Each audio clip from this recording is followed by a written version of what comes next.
At sa ibang balita, batay sa pinakabagong survey ng Social Weather Station o SWS, bumaba ang bilang ng mga Pilipino nagsasabing sila ay mahirap. Samantala ayon pa rin sa survey ng SWS, nasa mahigit 9 milyong pamilya ang nagsasabing mahirap o poor ang mga pagkain na kanilang kinakain araw-araw. Ito ang balita ni Nel Mariboho. 700,000 pamilya ang nabawas sa bilang ng mga Pilipinong nagsasabing sila ay mahirap base sa 4th quarter self-rated poverty rate survey ng Social Weather Stations.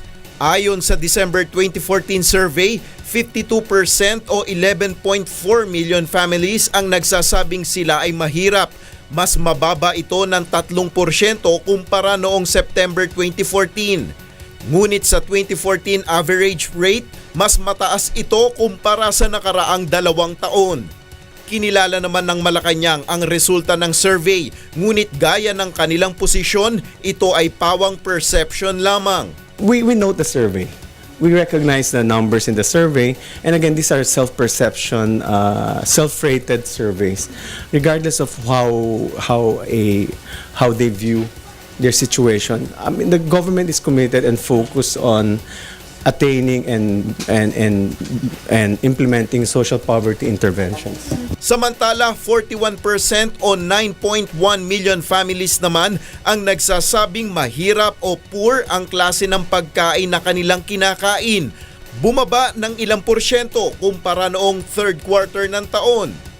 Halos walang naging pagbabago ang 2014 average rate kumpara noong 2012 at 2013.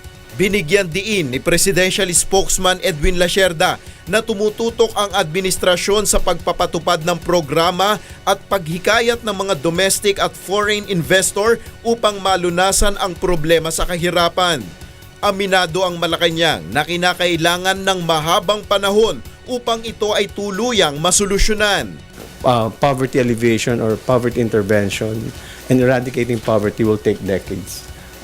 We have done that for the last 4 years. We have done a number of investments in that area in poverty intervention programs. Nel Mariboho, UNTV News Worldwide.